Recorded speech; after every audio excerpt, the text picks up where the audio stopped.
Hey guys, welcome back to another video. So, in this one, we're playing as the Rebels in a spycraft, choosing a logo of a private company.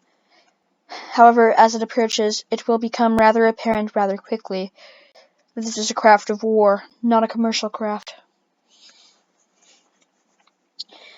Currently, it has been designed to take out multiple buildings at the KSC. At its core, it contains a singular heavy bomb, while its two wingtips can have missiles. These missiles have wings, which allow them to be relatively poorly controlled during flight. And they help with flight right now. They provide lift, but without drone cores and these primitive missiles, or rockets should I say, there is really no way of controlling them. However, future upgrades plan to address this problem.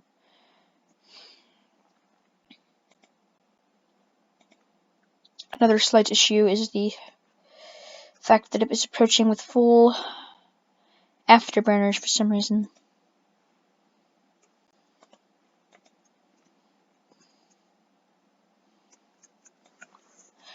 Unfortunately for the craft, the missiles weighed it down significantly. So even though the craft was normally highly aerodynamic, it was not right now. It was definitely not aerodynamic now. At all, really.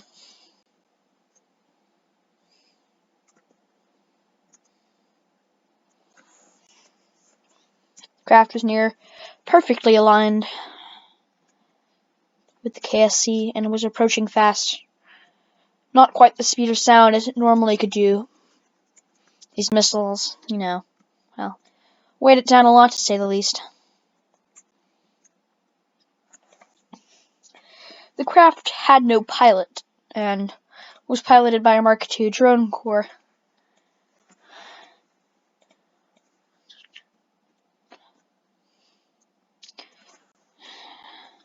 I set up a few action groups. These should hopefully help quite a bit.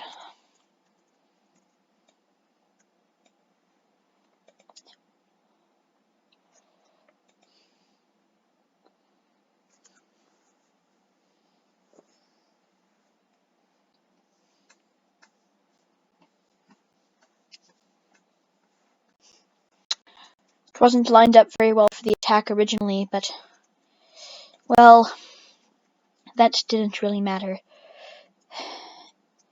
If even one of its weapons hit and damaged the enemy's KSC,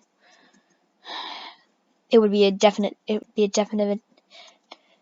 victory that may decide the fate of the early days of the war. The only question is, would they succeed? Other plans that the rebels were currently attempting to execute was one would shoot down the new satellite that had recently been built by the United Carbon Federation. It's now approaching and had really no targeting system and was mostly hoping to rely on, eyesight alone.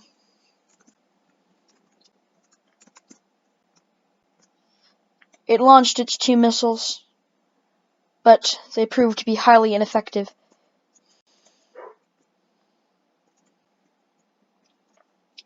The bomb bay of the craft was opened. It turned, and then it dropped its deadly payload.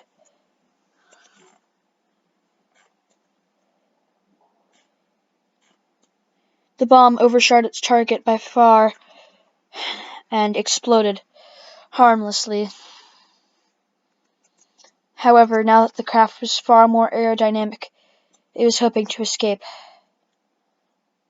One of the missiles had lost control.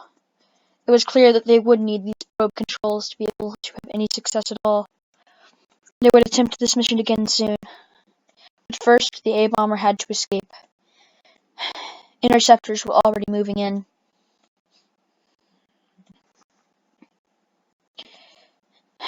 He was hoping to escape over the mountains and get away from the radar.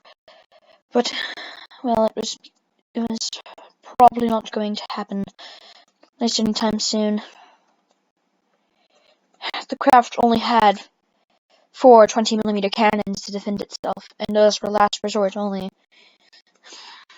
as they weren't exactly effective in a dogfight, being, a bomber and all. The craft was moving fast, but not fast enough to breach the sound barrier, and as it gained altitude, its thrust was already dropping. However, the craft lost control soon. After dropping the bomb, the center of gravity shifted back, and the craft became unstable.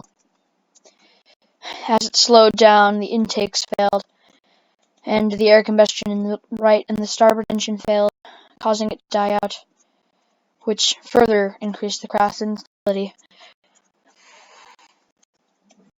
It figured that it may just be able to get over the mountains.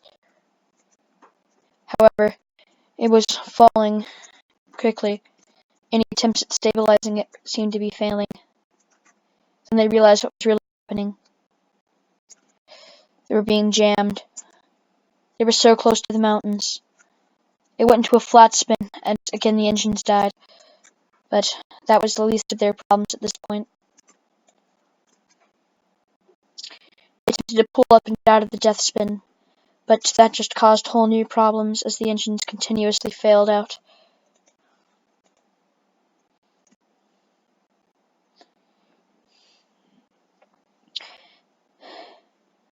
The engines continued to flame out, but eventually encryption networks were secured, and the craft was finally able to escape.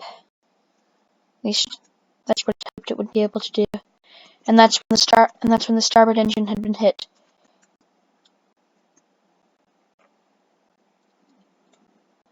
With one of the engines out and the other soon following, 250 caliber machine gun stationed on the other craft. One of the interceptors was quickly overtaking them. The craft began to spiral out of control. One of its steering mechanisms was the thrust vectoring, and without fuel, the thing could hardly steer. The SAS was working desperately.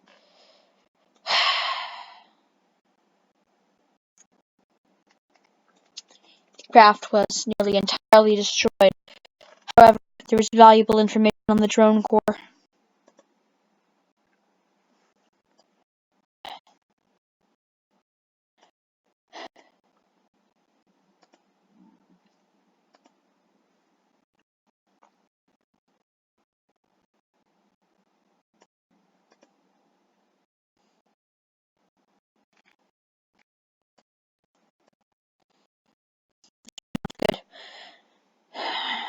They could shut it down permanently, but that may damage. They may still be able to. By opening the bomb bay, they were able to get a primitive structure up. So then they were being further strafed and part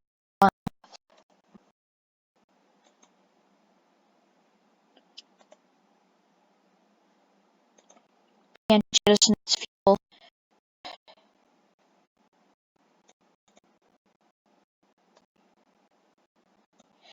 In hopes to cause an explosion, but the two failed, and in the end, the engine was shut down. The information was deleted, and the mission was marked a failure. But that would not be the end of the Kerbal Civil War.